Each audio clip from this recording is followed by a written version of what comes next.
जय हिंद प्यारे साथियों, आपका स्वागत है आपके अपने चैनल केडी इंटरेस्ट लर्निंग पर। आशा करते हैं आप सब बहुत अच्छे होंगे, खुश होंगे, मस्त होंगे। तो आज हम पढ़ेंगे रीजनिंग के एक मोस्ट इंपॉर्टेंट चैप्टर की ओर, जिसे कहते हैं कथन और पूर्व धारणाएं, जिससे क्वेश्चन आपके एग्जाम में पूछे जाते हैं और आपके गलत हो जाते हैं। तो इन सभी गलतियों को हम दूर करेंगे आज। और आज एकदम सिंपल से पढ़ेंगे, एकदम सरल से क्वेश्चन से पढ़ेंगे, ताकि और समझेंगे कि कैसे इसको हल किया जाता है, ताकि आने वाले एग्जाम में आपकी कोई गलती ना हो। यूपी पुलिस कांस्टेबल में जो है ये मेन भूमिका निभाता है। आप देख लीजिए पेपर उठा के 2018, 2019 और 2023 का जो है रिसेंटली जो एग्जाम हुआ है, इसमें भी पूछा गया है, 2024 में भी। तो चलते हैं, इसको एक बार समझेंगे, पढ़ेंगे, फिर उसके बाद में क्वेश्चन को भी हल करेंगे। इस प्रकार की परीक्षा में एक कथन दिया होता है तथा उसके साथ ही 2 या 3 पूर्व धारणाएं दी होती हैं। कोई मानी हुई या ग्रहित बात पूर्व धारणा कहलाती है। आपको दिए हुए कथन और दी हुई पूर्व धारणाओं को ध्यान में लेकर उन 2 या 3 पूर्व धारणाओं में से कौन सी कथन में अंतर्निहित है, इसका निर्णय करना रहता है। आपको एक कथन दिया जाएगा और फिर उसके बाद में 2 या 3 आपको पूर्व धारणा दी रहेगी। उसमें आपको 4 आप विकल्प दिए रहेंगे, ऑप्शन दिए रहेंगे। उसमें आपको चूज करना रहता है कि कौन सी आप पूर्व धारणा जो है इसमें अंतर्निहित है, कौन सी अंतर्निहित नहीं है। अब बात कर लेते हैं पूर्व धारणा होती क्या है। भाई पूर्व धारणा वही होती है जिससे कोई भी कथन करने से पहले, कोई भी प्रश्न करने से पहले व्यक्ति अनुमान लगाता है कि इससे पहले की वजह क्या रही होगी, इससे पहले का अनुमान क्या रहा होगा, इससे पहले का पूर्व अनुमान क्या रहा होगा, इससे पहले की पूर्व धारणा क्या बनी होगी, तब ये प्रश्न किया गया है। यही कहते हैं पूर्व धारणाएं। कथन आपको दिया रहता है, कथन के पहले पूर्व धारणा क्या होती है, इसको कहने से पहले पूर्व राय क्या होती है, पूर्व अनुमान क्या होता है, उसी को क्या कहते हैं, पूर्व धारणाएं। फिर उसके बाद में आपको बताना रहेगा कि कथन का कौन सी पूर्व धारणा अंतर्निहित है। तो चलते हैं, क्वेश्चन करेंगे, हल करेंगे, तब उसके बाद में समझेंगे। लीजिए, इसका हल भी दिया हुआ है और एक बार कथन पढ़ते हैं, फिर उसके बाद में समझते हैं। एग्जाम्पल, जनसंख्या सबसे बड़ी प्रदूषक है। जनसंख्या जो है वो सबसे बड़ी प्रदूषक है। अब पूर्व धारणा क्या दिया गया है, पूर्व अनुमान क्या दिया गया है, बढ़ी हुई जनसंख्या सबसे बड़ा संसाधन है। बढ़ी हुई जनसंख्या जो है वो सबसे बड़ा संसाधन है। दूसरा क्या दिया गया है, निरक्षर जनसंख्या गंदगी और हीनता की जनक है। तो इसमें आपको पहले ही बता दिया गया है कि जो है जनसंख्या सबसे बड़ी प्रदूषक है। तो जनसंख्या वृद्धि होगी तो भाई वो साक्षर तो हो नहीं पाएंगे, निरक्षर ही रहेंगे, क्योंकि उनको उतना सुविधा नहीं उपलब्ध कराया जा सकता है ना। तो इसीलिए क्या रहेगा, ऑप्शन बी आपका बिल्कुल राइट होगा। बढ़ी हुई जनसंख्या सबसे बड़ा संसाधन है। भाई इसमें क्या है, बढ़ी हुई जनसंख्या सबसे बड़ा संसाधन कैसे हो सकता है, नहीं होगा। क्योंकि आप देख लीजिए, इजराइल को देख लीजिए भाई, इजराइल जो है उसकी जनसंख्या जो है शायद 90 से 96 लाख की जनसंख्या है और सभी जो है साक्षर है। साक्षरता दर जो है वो सबसे अधिक है और सबसे शक्तिशाली देश है इजराइल। समझ रहे हैं ना। अब इसके हल को एक बार समझ लेते हैं, देख लेते हैं। पूर्व धारणा एक अंतर्निहित नहीं है, एक अंतर्निहित नहीं है क्योंकि ये सबसे बड़ा संसाधन नहीं है। क्योंकि इसके अनुसार बढ़ी हुई जनसंख्या सबसे बड़ा संसाधन है जो दिए गए कथन के विपरीत है। दिए गए कथन के विपरीत है। दिए गए कथन में जनसंख्या को एक समस्या के रूप में लिया गया है। पूर्व धारणा दो को स्पष्ट करती है कि बढ़ी हुई जनसंख्या जो है निरक्षरता को जन्म देगी और निरक्षर जनसंख्या गंदगी और हीनता का जनक है। इसको आप समझ चुके होंगे ना। समझिए कि जो है बढ़ी हुई ज्यादा जनसंख्या बढ़ेगी तो उसको स्वास्थ्य शिक्षा सेवा उपलब्ध नहीं कराया जा सकता है।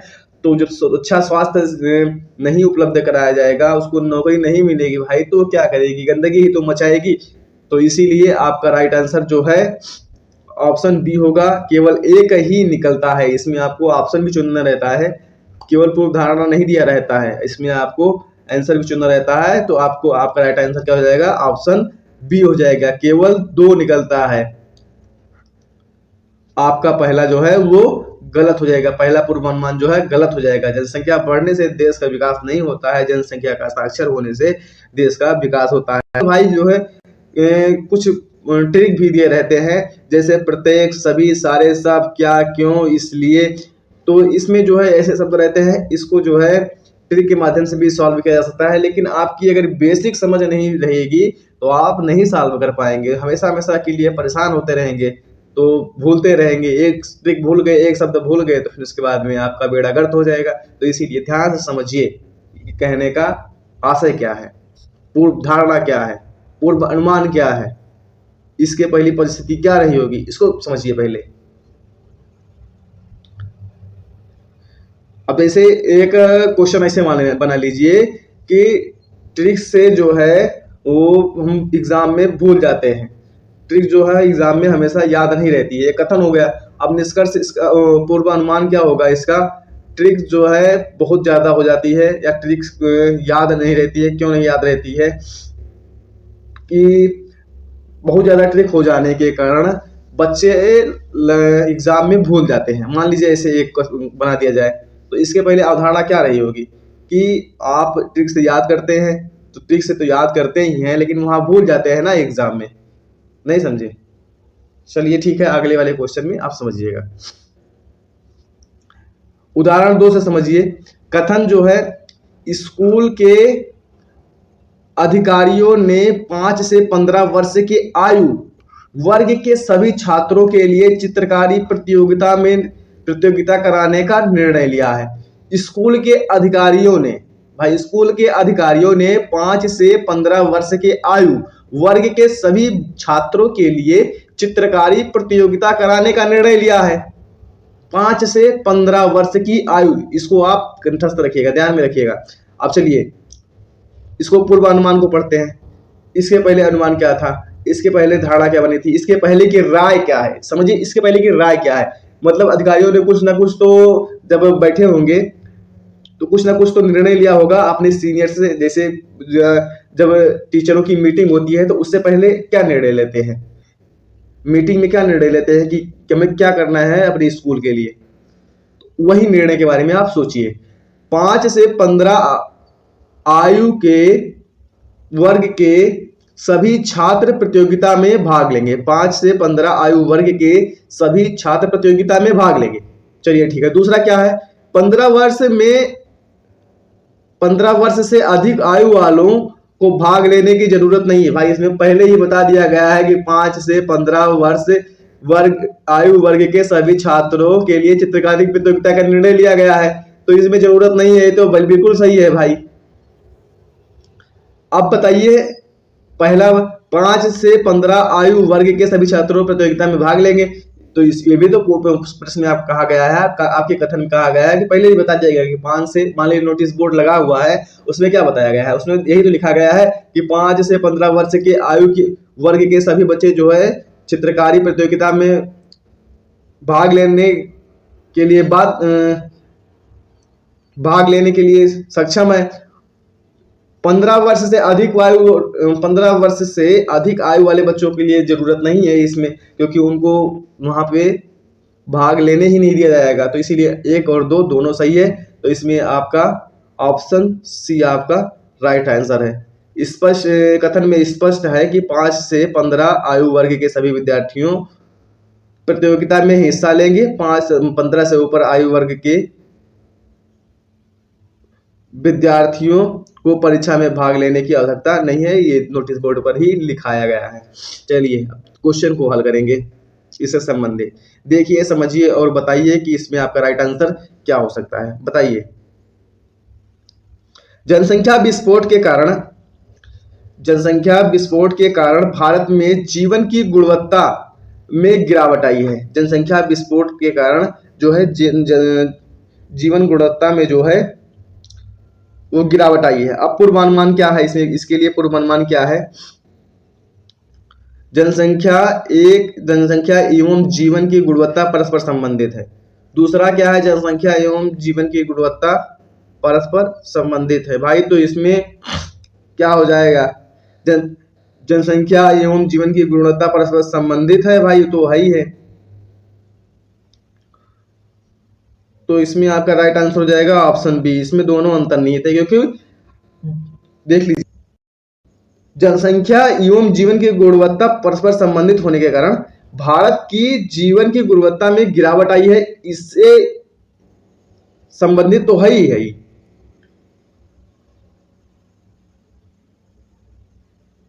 जनसंख्या विस्फोट के कारण अगर जनसंख्या, अभी आपको पहले ही क्वेश्चन में बताया गया है कि जनसंख्या अगर बढ़ती रहेगी तो उसकी गुणवत्ता में गिरावट तो आएगी ही, तो इसीलिए दोनों एक दूसरे से संबंधित है कि नहीं संबंधित है, जनसंख्या और विस्फोट और जीवन की गुणवत्ता।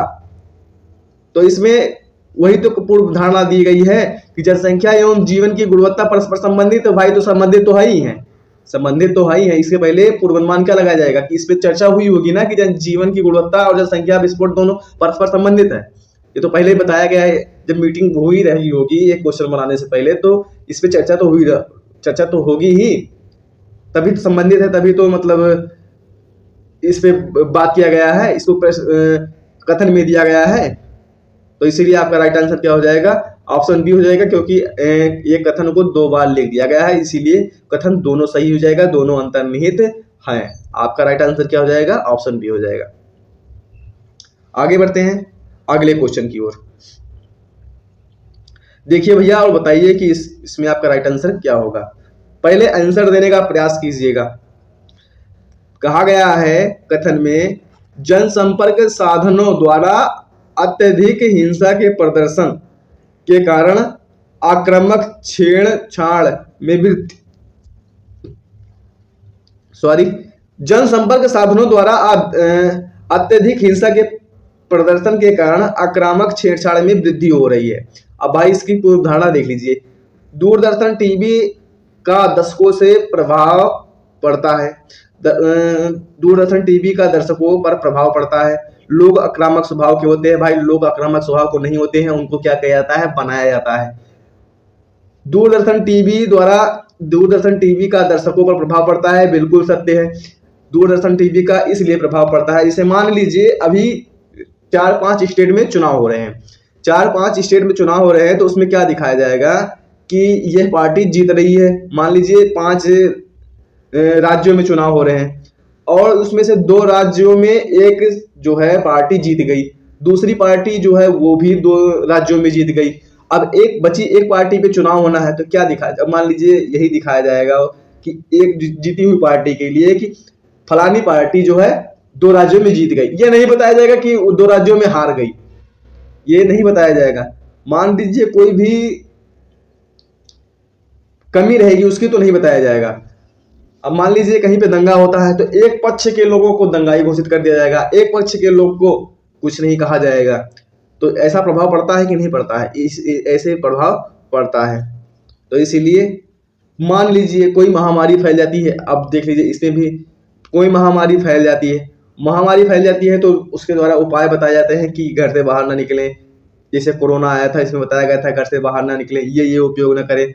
तो जो है इसमें भी प्रभाव पड़ता है टीबी को। लेकिन इसमें आपका क्वेश्चन क्या है, जनसंपर्क साधनों द्वारा अत्यधिक हिंसा के प्रदर्शन के कारण आक्रामक छेड़छाड़ में वृद्धि हो रही है, ये आपका जो है कथन है। और फिर उसके बाद में पूर्व धारणा क्या है, दूरदर्शन टीवी का दर्शकों पर प्रभाव पड़ता है, बिल्कुल प्रभाव पड़ता है, क्योंकि समाचार देखते हैं तो वह जो है आक्रामक भी होते हैं और लोग आक्रामक स्वभाव के नहीं होते हैं, ये आपका गलत है। तो इसमें आपका राइट आंसर क्या हो जाएगा, केवल एक का पालन हुआ है, केवल एक का पालन हुआ है। आपका राइट आंसर क्या हो जाएगा, ऑप्शन ए हो जाएगा। इसीलिए मीडिया पर सवाल भी बहुत उठाए जाते हैं। चलते हैं क्वेश्चन नंबर 3 की ओर। अब भाई क्वेश्चन नंबर 3 देख लीजिए और बताइए इसमें आपका राइट आंसर क्या हो जाएगा। उत्कृष्टता हेतु काम करने वाले शिक्षक ही पुरस्कार के पात्र हैं। उत्कृष्टता हेतु काम करने वाले शिक्षक ही पुरस्कार के पात्र हैं। सभी शिक्षक मेहनत से काम करते हैं, सभी शिक्षक जो है मेहनत से काम करते हैं। केवल उत्कृष्ट कार्य के लिए पुरस्कार मिलता है, तो भाई इसमें तो आपका राइट आंसर ऑप्शन बी तो हो ही सकता है, क्योंकि देखो उत्कृष्ट कार्य के लिए ही तो पुरस्कार मिलता है, क्योंकि उसमें कथन पहले ही बता दिया गया है कि उत्कृष्टता हेतु काम करने वाले शिक्षक के लिए वाले शिक्षक ही पुरस्कार के पात्र हैं। तो इसलिए ये तो कथन में डायरेक्ट ही बता दिया गया है ना। मान लीजिए कोई नोटिस बोर्ड पर लिखा रहेगा कि कोई भी शिक्षक उत्कृष्ट कार्य करेगा तो उसके लिए जो है पुरस्कार। सभी शिक्षक मेहनत से काम करते हैं तो इसमें जो है बताया नहीं गया है, इससे कोई मतलब नहीं है। सभी शिक्षक जो है वो मेहनत से कार्य करते हैं कि नहीं करते हैं, इसमें ये कथन में तो बताया ही गया है। ये कथन में जो है पूर्व अनुमान लगाया जा सकता है कि कोई भी व्यक्ति जो होगा, कोई भी शिक्षक जो होगा उत्कृष्ट कार्य करेगा तो उसके लिए पुरस्कार अवश्य ही दिया जाएगा। आगे बढ़ते हैं अगले क्वेश्चन की ओर। जैसे best teacher of the year आपको दिया जाता है ना, जैसे best teacher of the year आपके स्कूल में भी दिया जाता रहा होगा। तो best student of the year आप भी पाए होंगे, कुछ बच्चे तो पाए ही होंगे कुछ। तो चलते हैं क्वेश्चन नंबर 4 की ओर।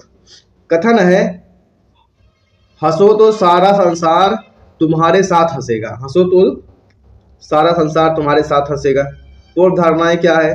लोग आमतौर पर हंसते हैं, हंसने से प्रसन्नता प्राप्त होती है। भाई ये तो लोग आमतौर पर हंसते हैं, इसका कोई मतलब नहीं है। लोग आमतौर पर हंसते हैं, इसमें जो है कथन से कोई संबंध नहीं है। लेकिन हंसने से जो है प्रसन्नता का जो है संकेत जो है स्पष्ट है। हंसने से जो है प्रसन्नता का संकेत स्पष्ट है। जैसे कह दिया जाएगा कि आप भले तो जग भला, आप भले तो जग भला। तो मान लीजिए आप भले तो हैं तो किसी और के लिए तो भी आप भले रहे होंगे, भले हो जाएंगे ना। जैसे मान लीजिए कोई आप गलत काम नहीं कर रहे हैं, चोरी नहीं कर रहे हैं, तो आप चोरी नहीं कर रहे हैं तो हो सकता है किसी का सामान बचा हुआ है। मान लीजिए 2-4 लोग आप स्टेशन पे जा रहे हैं, अगर आप किसी का बैग चुरा लेंगे तो समझ लीजिए उसके लिए तो बुरे हो ही जाएंगे। तो क्या मैसेज जाएगा, वो जब घर जाएगा तो मैसेज लेकर जाएगा कि स्टेशन पे मेरा बैग चोरी हो गया। स्टेशन पर क्या रहते हैं? चोर रहते हैं, स्टेशन पर चोर रहते हैं। लेकिन अगर आप नहीं चुराएंगे तो हो सकता है उसका बैग बच जाए, घर पे जाए तो कहे कि वहां पे स्टेशन पे चोरी नहीं होती है। तो यही समझिए ना। चलते हैं क्वेश्चन नंबर 5 की ओर चलते हैं। क्वेश्चन नंबर 5 देखिए और बताइए। क्वेश्चन नंबर 5 जो है मोस्ट इंपॉर्टेंट क्वेश्चन है। हमें वृक्ष के नीचे नहीं सोना चाहिए। हमें जो है वृक्ष के नीचे नहीं सोना चाहिए। पूर्व धारणा इसमें क्या है? वृक्ष से गिरने वाली पत्तियों से हमारे कपड़े खराब हो जाते हैं, हमारे कपड़े जो है वो खराब हो सकते हैं। अब दूसरा क्या है? वृक्ष रात में CO2 गैस, वृक्ष रात में CO2 गैस निकालते हैं जो स्वास्थ्य के लिए हानिकारक है। तो ये तो भाई सत्य है ना। वृक्ष जो है दिन में ऑक्सीजन छोड़ते हैं, कार्बन डाइऑक्साइड लेते हैं, रात में ऑक्सीजन लेते हैं और कार्बन डाइऑक्साइड छोड़ते हैं। लेकिन एक वृक्ष ऐसा है, पीपल जो है वो क्या करता है? हमेशा जो है कार्बन डाइऑक्साइड लेता है दिनों में, रातों में, और क्या छोड़ता है? ऑक्सीजन छोड़ता है। तो वृक्ष से गिरने वाली पत्तियां जो है हमारे कपड़े खराब कर देते हैं, इसका कोई मतलब नहीं है भाई। इसमें आपका राइट आंसर क्या हो जाएगा? ये तो सत्य होगा, इन्वायरमेंटल सत्य होगा। क्योंकि इसलिए हमें वृक्ष के नीचे नहीं सोना चाहिए कि जो है वृक्ष रात में CO2 गैस निकालते हैं जो कि हमारे स्वास्थ्य के लिए हानिकारक हैं। अगर स्वास्थ्य से जुड़ी कोई भी बात कही जाएगी तो वो तो सत्य ही होगी। कोई जो है यूनिवर्सल ट्रूथ वाली बात रहेगी वो भी सत्य हो जाएगी। तो आप स्कूल में पढ़ते रहे होंगे तो वो भी बताते रहे होंगे टीचर कि वृक्ष के नीचे नहीं सोना चाहिए रात में। अब ये भी आपके दिमाग में आ सकता है कि वृक्ष जो है उसका जो है डाल गिर सकती है मेरे ऊपर, इसका कोई उद्देश्य नहीं है, इसका कोई मतलब नहीं है। फर्जी के क्वेश्चन जो है दिमाग में मत लाइएगा। लेकिन वो कार्बन डाइऑक्साइड छोड़ती है, ये तो आपको पता ही होगा, ये तो सत्य ही है ना। चलते हैं अगले क्वेश्चन की ओर। अगला क्वेश्चन है विश्वविद्यालय की परीक्षा में अधिकांश प्रत्याशी जो है हिंदी माध्यम से लिखते हैं। क्वेश्चन आपका है, एक बार क्वेश्चन पढ़ लीजिए तो फिर उसके बाद में इसका आंसर देने का प्रयास कीजिए। विद्यालय की परीक्षा में अधिकांश प्रत्याशी जो है वो हिंदी माध्यम से लिखते हैं। अधिकांश प्रत्याशी जो है वो कौन सी माध्यम से पढ़ते हैं? हिंदी माध्यम से पढ़ते हैं। पूर्व धारणाएं क्या है इसकी? इसमें जो है 4 पूर्व धारणाएं दी गई हैं, इसको देखिए समझिए। इस परीक्षा में बैठने वाले सभी प्रत्याशी हिंदी में उत्तर